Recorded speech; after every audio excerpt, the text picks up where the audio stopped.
Hey guys, this is DoktorPebbles. Welcome back to the Sonic Origins Collection Review, where we're taking a look at all the 16-bit Sonic games that make up the collection. Today, we'll be taking a look at the second part of Sonic's third adventure with Sonic and Knuckles. Not only that, but we'll also look at the adventure as a whole that make up the final game in the Origins Collection with Sonic the Hedgehog 3 and Knuckles. As I stated in the previous review, the ambitious scope of Sonic the Hedgehog 3 meant that the adventure would be split to meet certain deadlines. In Sonic 3's case, that deadline was to match up with the McDonald's promotional tie-in, which saw the game released despite it not technically being finished yet. Skepticism also began to arise with previous claims that Sonic 3 would be his biggest adventure, yet only shipped with 6 zones with no worldwide simultaneous release this time. Data miners also discovered additional content in the form of 3 zones that was cut from Part 1, but would make an appearance in the eventual Part 2. Players also discovered certain routes that were inaccessible to both Sonic and Tails that would later be confirmed to be Knuckles exclusive routes. After Part 1's release, development shifted to creating Part 2 and a way to combine both game cartridges together to deliver the complete experience. Enter Sonic and Knuckles with his advertised lock-on technology. Sonic and Knuckles was a unique Genesis/Mega Drive game cartridge that contained a slot on top where you can insert an additional cartridge. By itself, the game played out normally as the game Sonic and Knuckles, but when Sonic 3 is inserted into the cartridge, the game transforms into Sonic the Hedgehog 3 and Knuckles, which brought the complete Sonic 3 experience to gamers. Sonic 1 and Sonic 2 could also be inserted into the cartridge for additional games, but we'll get to that later. Sonic and Knuckles takes place after the events of Launch Base Zone, which sees the Death Egg crash into Angel Island. Sonic continues to take on Dr. Robotnik's machinations while being roadblocked at times by Knuckles the Echidna, who was introduced in the previous game. This game finally allows players to play as the Red Rival in his own single-player campaign that takes place after Sonic's, where he chases down a rogue egg rowboat causing havoc on the island. Knuckles features a unique moveset compared to Sonic, where he can scale up walls and glide short distances, as well as use it for an attack. Sonic and Knuckles features the other 6 to 7 zones that make up the adventure, along with a new set of Blue Spear stages to conquer, and 2 additional special stages. With the new playable character and additional zones, was Sonic and Knuckles worth the wait for the complete adventure? Most importantly, was Sonic the Hedgehog 3 and Knuckles worth the hassle to set up? Let's find out what makes Sonic and Knuckles good in The Good. This game contains all the good features from Sonic the Hedgehog 3, so if you want an overview of those features, we recommend checking out the previous review. Some of the bugs that were featured in Sonic 3 due to its rushed development are mostly patched up in Sonic and Knuckles, and the game features more overall polish. One of the biggest highlights of Sonic and Knuckles is the story and levels, which really ramp up in the game compared to Sonic 3. You can tell that Sonic 3 felt a bit strange leading up to its last levels, since they all felt fairly mellow compared to their predecessors, where their final levels ramped up to a big conclusion. In Sonic and Knuckles, you feel it about immediately, which makes sense since this is the second half of the full journey, from hitching a ride on an airship to dropping down into a desert, then dropping deep down into a volcano where the remnants of the Death Egg lie. It makes for such an incredible and memorable journey with a story fully communicated through in-game visuals and no dialogue. Adding on to this is Knuckles' campaign, which takes place right after Sonic's journey ends. Even though his campaign is very light on story, it more than makes up for it in his gameplay with how different he plays compared to Sonic. He can still run fast and spin dash, but his jump is shorter than Sonic's. Even with his handicap, he makes up for it with his ability to glide and climb, which opens up new platforming possibilities. There are even Knuckles-specific pathways and levels that only he can access, which bring a new challenge to the game with its harder difficulty, which even spreads to the bosses. The Sonic & Knuckles cartridge features a slot which you can insert the Sonic 3 cartridge into that bring together both adventures for one full epic adventure. This allows you to play through all 14 zones seamlessly with Sonic and Tails, and it also allows Knuckles to play through the levels in Sonic 3. You probably noticed in Sonic 3 how some spots look like pathways that could be explored, but Sonic could not access them. Well, with lock-on enabled, you can explore these pathways with Knuckles as intended. He even gets to fight the big armed boss fight at the end of Launch Base Zone. Of course, this does bring up the question about how the Chaos Emeralds are handled in the complete game. Well, when playing through Sonic's story in Sonic and Knuckles, you probably notice a set of giant gray emeralds in Hidden Palace Zone. With Lock On, the emeralds you earn in the Sonic 3 portion are the regular Chaos Emeralds, while the additional 7 you collect in the Sonic & Knuckles portion are known as the Super Emeralds. Collecting the 7 Chaos Emeralds unlocks both Super Sonic and Super Knuckles in their respective playthroughs. However, if you collect all the Super Emeralds on top of that, you gain access to Hyper Sonic and Hyper Knuckles, whom each gain additional properties on top of their super form, which feels like an awesome reward. However, there is one other important thing you can do. Playing as Tails, collecting the 7 Chaos Emeralds does nothing, but if you collect the Super Emeralds on top of that, you gain access to Super Tails, one of the most broken super forms of all time. Maybe that's why Sonic Team didn't give him anything till now. Another awesome thing you can do with the Sonic & Knuckles cartridge is if you place the Sonic 2 cartridge in, you can play Sonic the Hedgehog 2 as Knuckles, which brings a new way to play through that adventure with his moveset. The Sonic Origins collection finally brought Sonic 3 and Knuckles to widescreen with 60 frames per second, which was previously only available to Sonic 1 and 2 on mobile and the HD remaster of CD. Not only that, but there are also some touch-ups and fixes brought over to the game, including the restoration of the Big Arm boss fight in Sonic's campaign. Now you can play this big adventure in a higher quality than before. However, there was probably a reason it took this long for Sonic 3 and Knuckles to get these graphical and performance upgrades. And as the monkey's paw curls, we crash into the bad. Even though there are bugs that are patched up, that doesn't mean the game is perfect, as there are still instances of slowdown when things get way too hectic. Another downside is that unlike Sonic 3, Sonic & Knuckles does not feature a save system, so you have to play all the way through, and if you game over, you're starting from the beginning like the previous games. Locking on prevents this issue, but it would have been nice to have it on the cartridge itself, and not requiring a separate game for it. Speaking of Lock On, it also brings its share of issues. Angel Island Act 2's music plays in Act 1 after the mini-boss event if you go to a special stage and come back. Hydrocity still has issues with inclines that bug out in Sonic's ball form, Tails glitched out in the launch-based mini-boss cutscene, and at Flying Battery Zone, the boss sprite for Knuckles remains unchanged, so it looks like you're fighting Dr. Robotnik instead of the Egg Robo. Then there's the weird omissions when Lock-On is enabled, like Big Arm no longer being fightable in Sonic's story and being exclusive to Knuckles' campaign. Thankfully, Origins fixed this issue, but we'll get to that versus problem soon.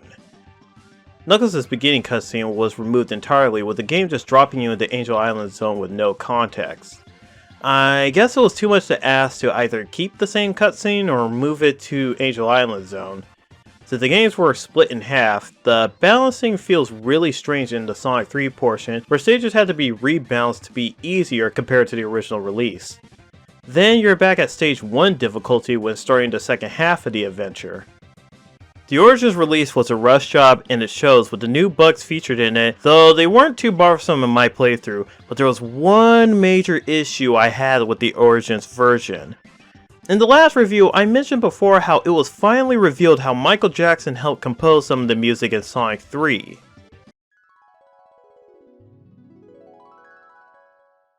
Some credit to this composing can go to famed musician Michael Jackson, who was finally confirmed via a tweet from Yuji Naka that he had some input with the composing of the soundtrack, which we'll talk about another time.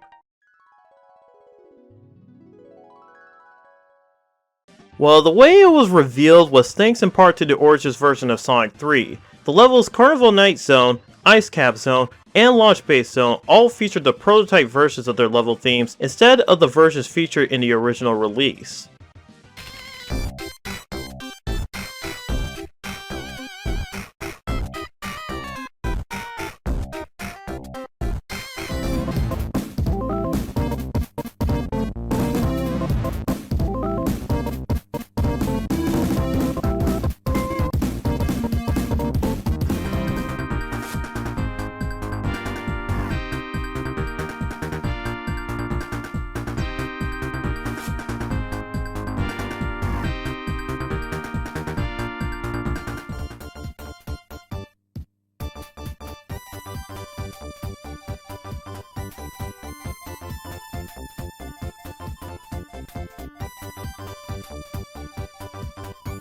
This prompted Yuji Naka to voice his disappointment in a tweet, which confirmed the long open secret of Michael Jackson's involvement in the composure. Even worse is that the versions used in Origins are worse versions of the original prototype versions.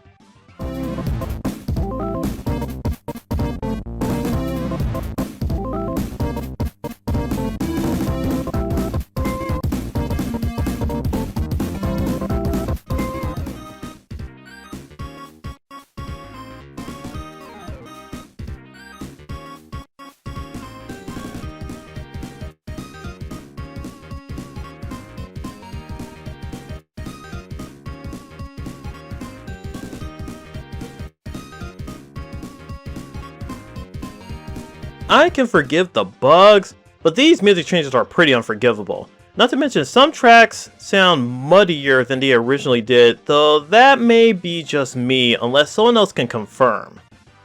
Now with all that out of the way, it's time for the opinion.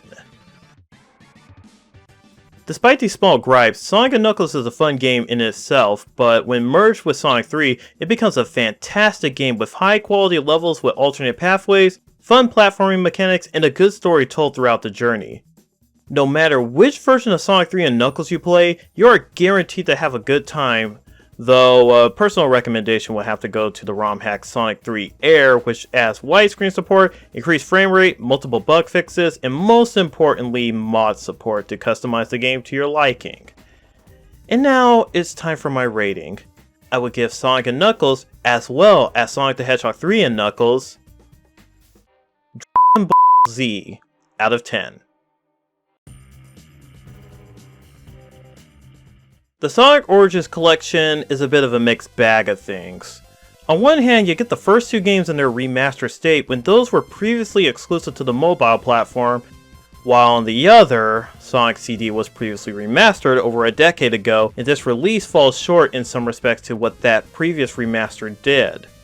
Then there's Sonic 3, which on one hand finally got widescreen support in 60 frames per second, but in turn got bugs and lackluster music replacement.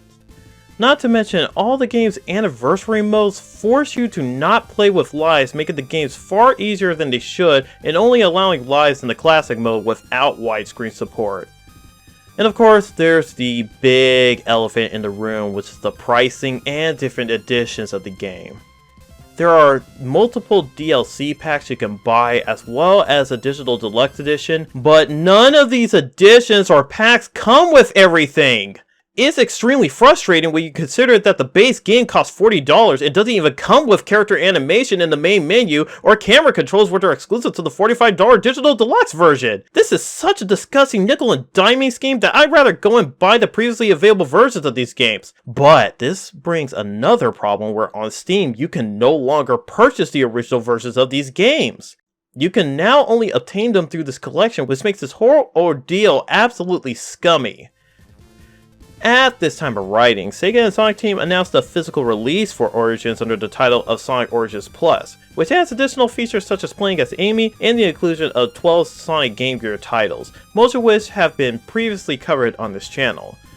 It does concern me that they continue to opt for the Game Gear releases of some of these titles rather than the Master System versions, which do not suffer from screen crunch issues. Also, why the Game Gear version of Sonic Spinball? Was it really too much trouble to include the Genesis version? Hell, I'll take the 4:3 aspect ratio if that's all you got. And the less said about Sonic Blast, the better. Despite the bad business practices, there are some bright spots to see in this collection, with the museum that contains concept art along with history behind the art, unlockable soundtracks to listen to, mirror mode to spice up your playthrough of these games, and a story mode where you can play through all 4 titles seamlessly back to back. There's also new intro animatics for each of the games, which were inspired by the Sonic Mania Adventures animations, which are also included and unlockable in this game. The Origins version still contains the best ways to play Sonic 1 and 2, since for a while, the only way to play them in widescreen with 60 frames per second was on the mobile platforms, but this collection brings a more convenient way to play them. Same to a lesser extent with 3 and Knuckles, since this is the only legal way to play with those features. CD, on the other hand, comes up short, since the previous remaster had dedicated menus making it feel more special, though unfortunately that version was also only on the PS3 and 360. So for Sonic 1, 2, and CD, Origins is worth a pickup if you never played these versions of the games, but I would highly recommend waiting for a deep discount before buying. As for free, well, fans in the modding community have done better legwork in remastering and enhancing that title. And with all that out of the way, it's time for my final rating for this collection. I would give Sonic Origins this ice cream bar out of 10. Thanks for watching and sticking with this look through of the collection. I apologize for the long waits in between episodes, but I hope you enjoyed this look through of each of the games in both their classic and their remaster formats. There's more to look forward to on the horizon, so please look forward to the next Infinite Backlog review. If you enjoyed today's review, please check out some of our other videos and subscribe for more. You can also follow us on Twitter, Instagram, and our Facebook page. Once again, thank you for watching.